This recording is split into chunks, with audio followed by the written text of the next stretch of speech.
everyone. uh, when Tony Bison talked to me, he pointed out to me that please be the speaker for the private sector, because all the speakers that we've had were from the government. So I will try to represent the private sector to the best that I know, since I'm in the logistics business as well, and I'm also a trader in agricultural produce. I export cabbages, bananas, and pineapples to Dubai, Singapore, Korea, Japan.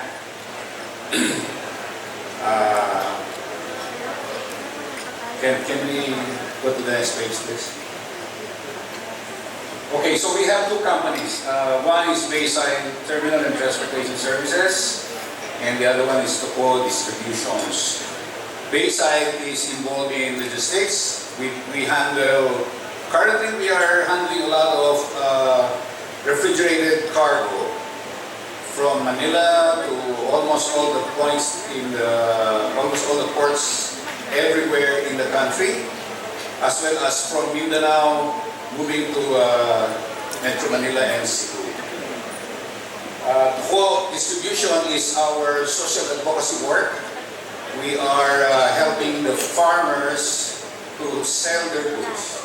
So we run an online trading company called Toco Mercado. And like I said, we've been exporting cabbages, bananas, and pineapples worldwide. We also sell to Dubai. Okay, so I worked for Gawad Kalina. So I have immersed myself in a lot of social works with the poor. And we've done a lot of works involving farming. So my heart is very close to farmers. Next, please. So we do so much works in logistics. The only thing that I don't do is run a cold chain. But practically everything is, we do air, we do land, we do sea. And we do cold chain to cold chain freight transfers and deliveries, customs brokerage, container sales and leasing, chassis operation, whatever. Anything that is involved in logistics. Next slide, please. Okay, so this is what we do. Next, please. Like I said, Toco is a social advocacy work. So we help the farmers, we go around and talk to them and take their goods, bring them home. And so my heart bleeds when I see, just the other day I saw the mangoes being thrown away. Or a few months before, we've seen a lot of tomatoes being thrown away as well. And that really breaks my heart. Next, please. Okay, as a response to the public sector, to the government, I prepared this, the statement of the problem. We face a lot of daunting challenges, and it has been failing. Our agriculture has been failing, and will continue to fail because of the following issues. Number one, we have a very poor value chain and supply chain system to support agricultural production. We've been pointing this out for many, many years. Sadly, the concept of FDI has not taken off, and for many years, it has even been sold. Instead of being supported, it has even been sold. Number two, food logistics has a huge gap from production to marketing and distribution. The farmers, they are supposed to produce and plant and harvest. And after that, they don't know where to sell it, how to sell it, where to sell it. And consequently, we have for me, the poorest of the poor come from the agricultural sector, the rural sector. In fact, I was even saying earlier, if the Philippine government really wants to solve the poverty problem in the Philippines, all they need to do is solve the rural poverty, because 80% of the national poverty is rural poverty. Can you just imagine? You just focus on the rural poverty and you would have pulled up the whole country as a consequence. Logistics is poorest because it is not operating based on a system. Diba? It's a free-for-all. It's just an open thing. There is no protocol. There are no rules. Unlike in the United States, you could see, there are many rules to run it. We don't have that. So, kanya-kanya lang tayo. Everybody's doing whatever it is that they can do. Palusot dito, palusot doon. But we really don't have it.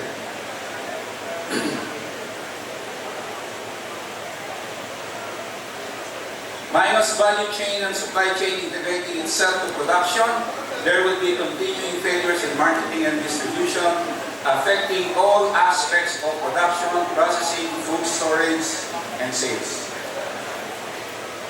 I visited a weird market in Dubai because I do sell pineapples and Japanese bananas there.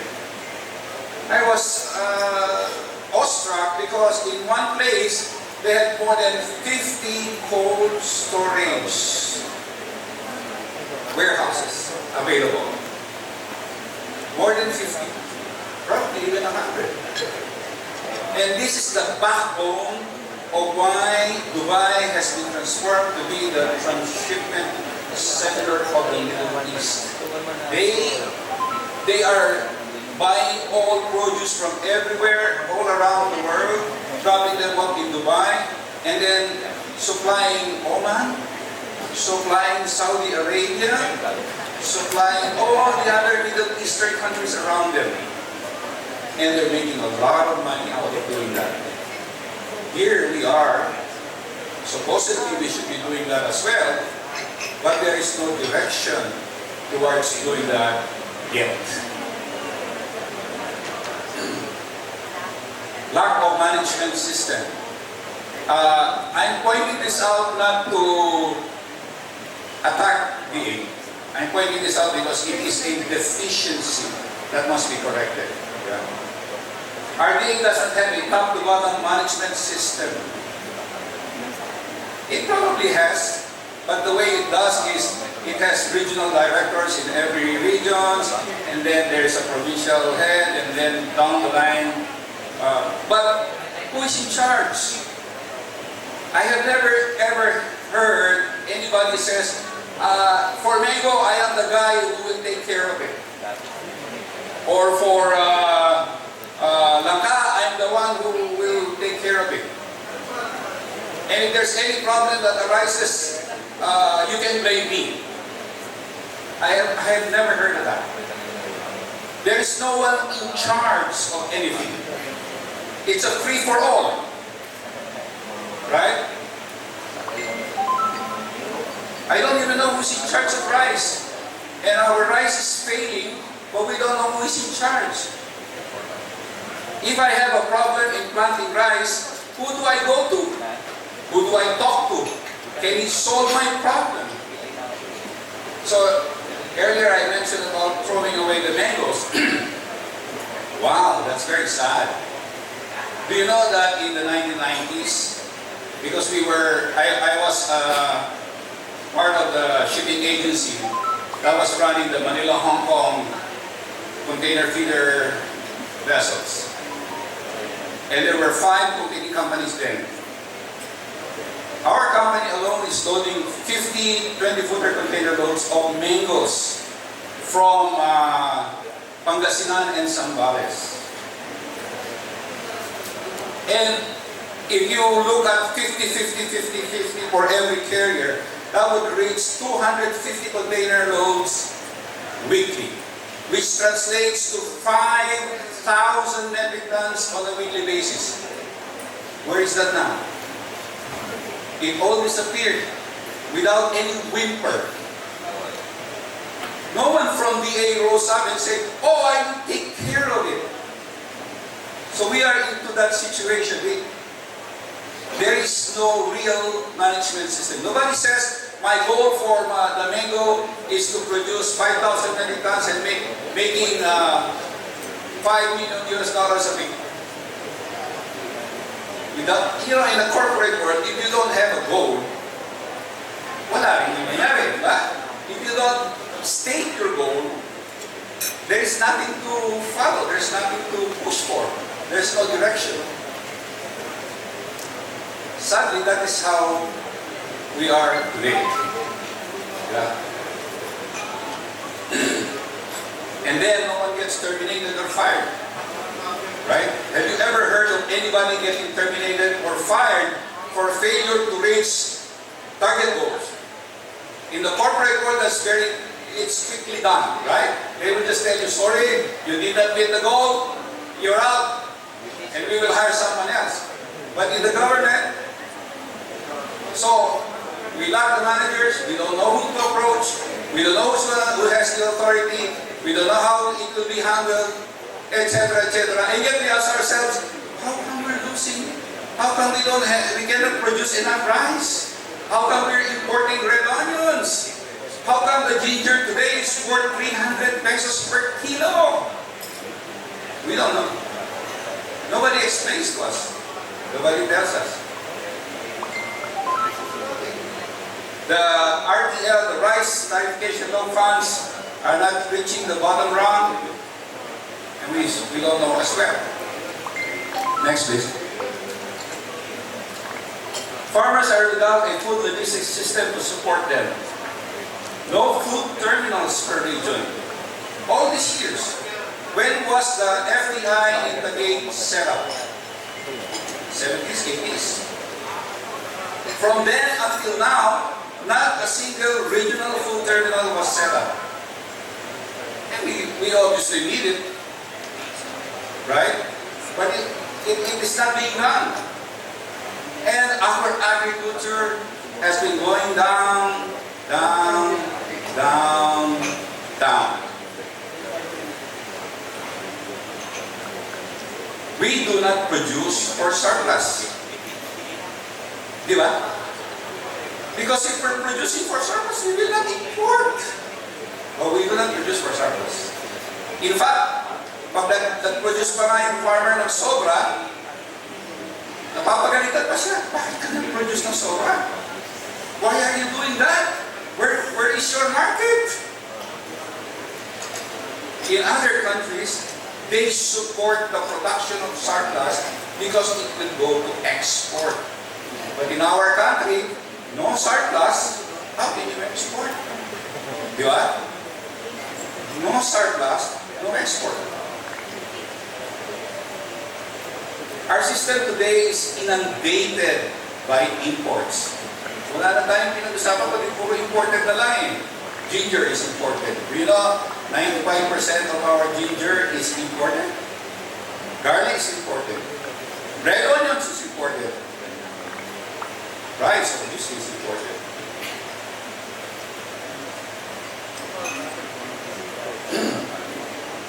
Even fish, even gold is imported.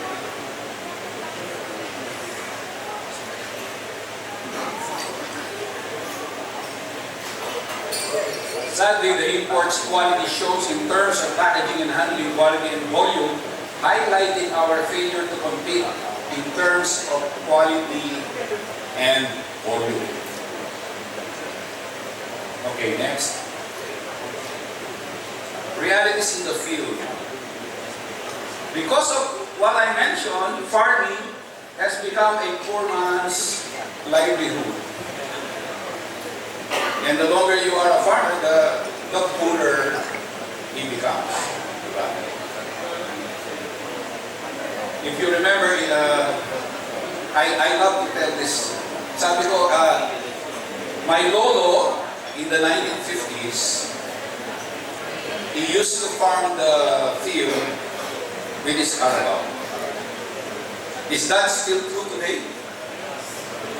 I'm talking 1950s, So if that is still true today, that is 70 years of non-development. My lolo used to dry his grains on the road. Is that still true today?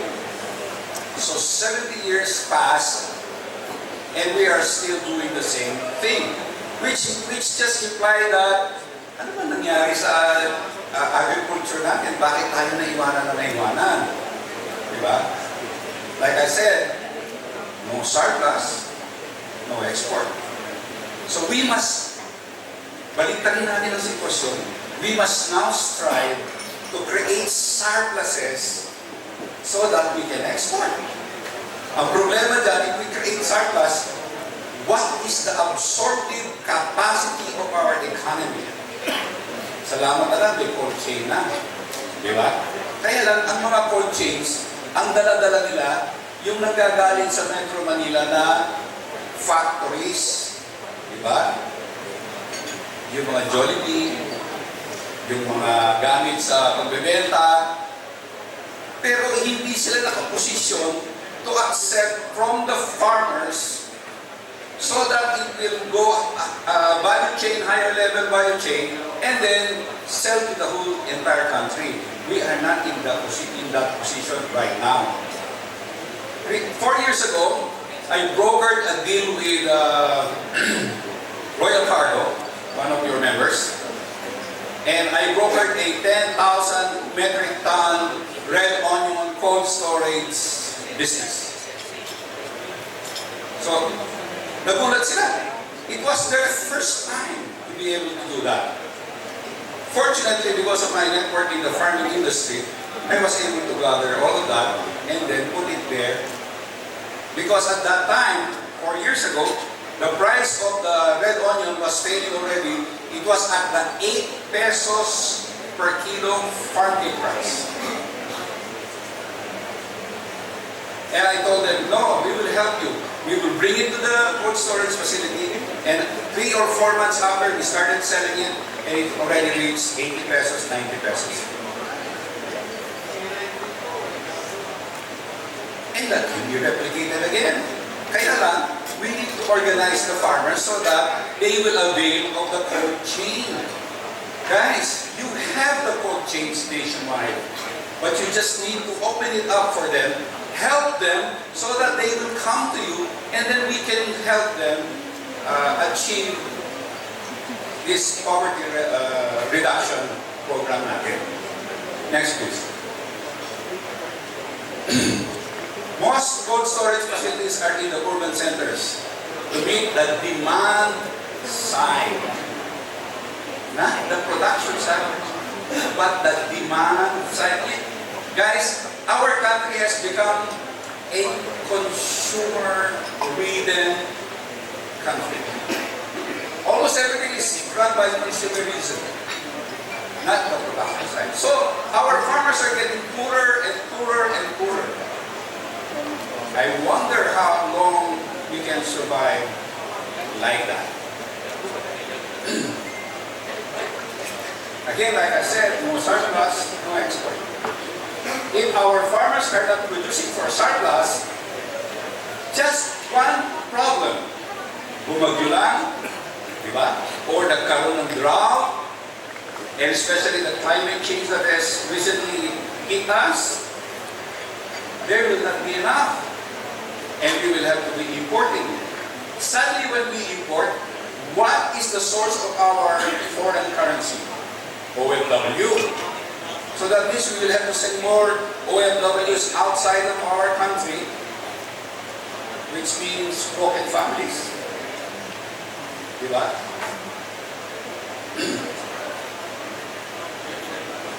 Without the food terminals, the farmers today, if you want to export, and I know this very well because I'm exporting, you have to work on this. You need to get a GAP, Good Agricultural Practices, GMP, HACCP, USDA, USFDA, Organic, Kosher, Halal, Japan, Australia, EU certification. Do you think the ordinary farmer can do this? They can't. Right? They can't. That is why I'm saying there is a need for food terminals, especially the government will assist us in getting all of those food certifications for that particular terminal. Then all the farmers around can avail of the services and use those certifications to export. How can they produce surplus? Can you please redirect your focus and begin to look towards the producers rather than just on the consumer aspect? Can you please take a look at that?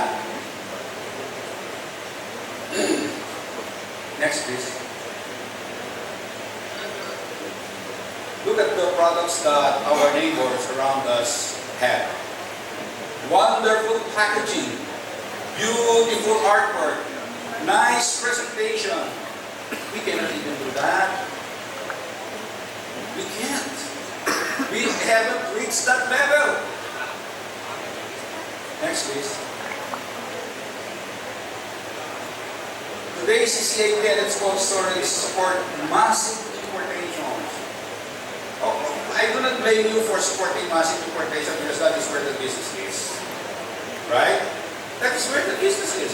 The more you receive from the imports, it pays. But on the other hand, let's begin to refocus and look at the producer side.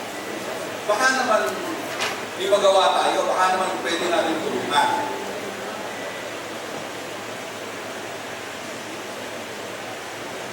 Next, please.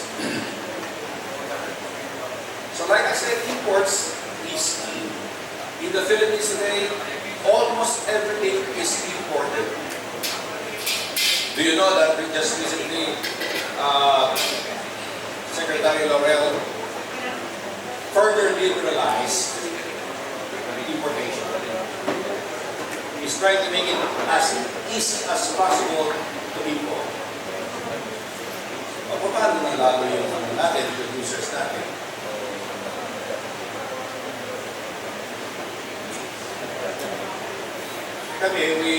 Our company with TSI, we handle freight logistics from the cold chain to cold chain. Sadly, I'm also part of the problem because what is the business that we're doing? We're transferring the imports from Manila or Cebu and then bringing them all over to the provinces. So kasama rin ako sa problema. The problem is that we have to take a look at the totality of the whole thing and see that unless we begin to refocus to the production side of our farmers and fishermen, we are facing a dismal future. Where to? Poverties. Saan papunta lahat ito? Hanggang may dollars tayo? Paano wala na tayong dollars? Paano kung the amount of importation has become so huge, so big, that even the OFW remittances cannot cover it anymore? Next, please. How can CCAP participate in the solutions? What future do we see in the horizon? And how will CCAP adjust and adapt to the changing realities? Filipinos are appreciating the imports, quality, and volumes.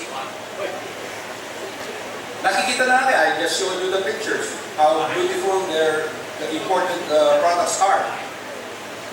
Imports eat up much of our foreign currency that we earn today, mostly by OFWs. So, can we really sustain this? Is this sustainable? Food preparations for online sales is increasing. Most of the stores today sell prepared, ready-to-eat meals. The time is coming when, and you can see this happening already, you enter a 7-Eleven, they already have prepaid meals, right? And that is going to be booming in the near future. A lot of our housewives would rather just buy and then bring it home and then heat it up on the microwave. So that's it. Or they would just make an online call and ask for deliveries. It's going to happen. Foreign companies will discover the huge demands for food and either will increase their imports or come over to invest in food manufacturing and logistics. Next please. CCAP can continue to invest in cold storages, but why just take the part and not the whole? You know, cold storage is just a segment of the whole cold chain. Right? Just like what I do, I'm also a part of the cold chain. But it's just a piece, it's just a segment. The food production market index is a huge gap, presenting itself to all. Why not food terminals? Again, I ask the question, why are you not investing rather into food terminals? Why just focus on the cold storage? There is a huge revenue possibility when you do that. It's not only about cold storage. You can do cold processing. You can do storage itself for finished products, right? If you want to. What should a food terminal then contain? It should have slaughterhouses, packing houses. Let me stop on that matter. Packing house. I was growing up in Mindanao, and I saw the packing houses of Dole and the North. And all the while I thought, siguro all over the whole Philippines, meron ganito. Yung pala wala. Only the multinationals, Dole and the North, had packing houses. And that is the reason why they can export. Why can't the ordinary Filipino farmer export? Because they have no packing house. Even just a packing house. You know what a banana packing house is? They bring over the bananas there, they wash it, they clean it, and then they cut them and sort them into sizes, and then they put them in carton boxes and load it in the refrigerated container. Usually in Mindanao today, they just have this makeshift packing house.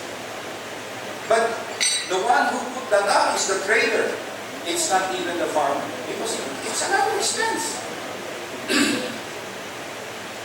So can you just imagine if the DA itself, all this time, has failed to put up packing houses in all the different regions? Ano magagawa ng mga farmers? How can they develop? How can they improve? Just a packing house is not there. Diba? So, cold storage, dry storage, grain silos, grading houses, public transport, packaging industry, farmers markets, and whatever the farmers and the fishermen need for their sales. Export development needs these food terminals. Why? Again, I said, kailangan natin ng food certifications such as halal, HACCP, GAP, GMP, halal, kosher, organic, etc., etc. Hindi kaya ng farmer ito. But if CCAP decides to put a food terminal, in every region, they start to put it up. And then you have that certified with food certification. Anybody, anyone, that will induce the farmers to use your facility so that they can avail of the certification. Do you know why Jensan Fish Port became what it is today? It's because of the certificate of origin. What does that mean? It means EU certified the Jensan Fish Port. And so anything that is coming from Jensan to the EU is sealed. Why is that? Because it's already certified. So, similarly, if our food terminals can be certified, food certified, then all of the farmers will start delivering their produce there, and we are going to be helping the producers. If we don't do that, and they are still going to be there, but they will become poorer and poorer and poorer, and our production level will go down, down until everything becomes imported. Para na tayong Singapore. Lahat imported. Next, please. Total approved foreign investment pledges. Take a look at the last one. Okay? 2023, quarter 2, quarter 3, quarter 4, and see the dearth, bagsak ang investments ng foreign investments sa atin. So, saan magagaling ang investments therefore? I look at the CCAP doing. Hopefully, baka naman sakali. Di ba? We need the infrastructure. We need the terminal, food terminal. Not just a cold chain, but a food terminal. Okay. Next, please.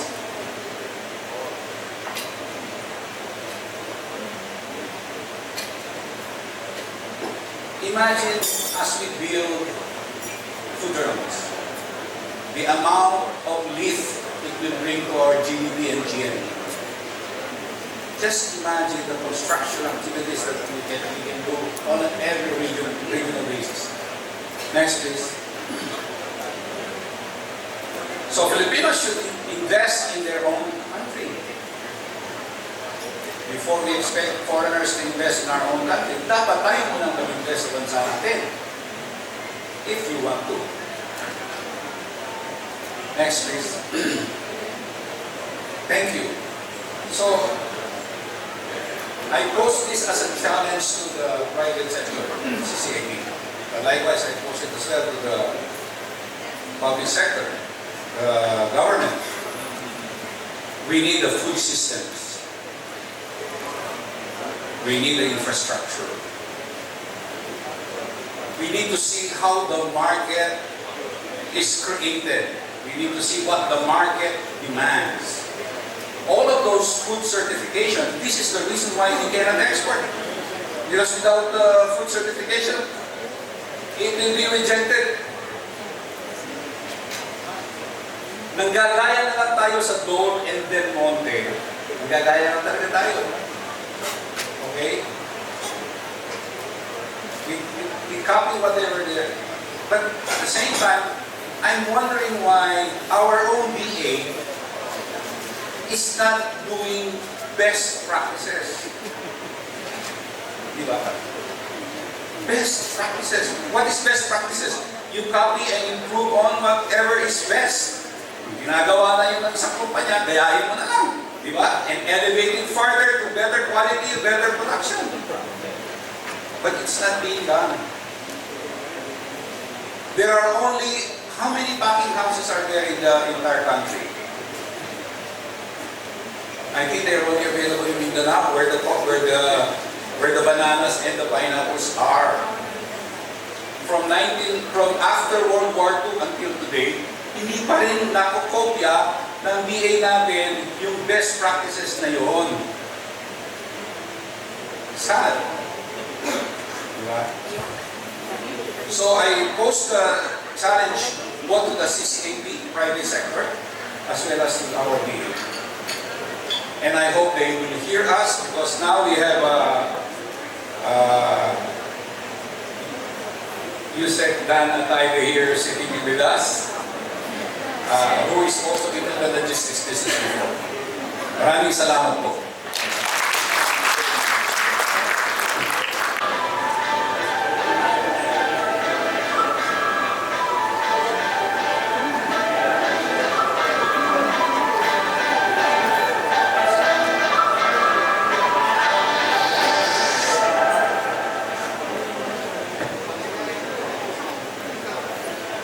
Maraming salamat po. Thank you, sir.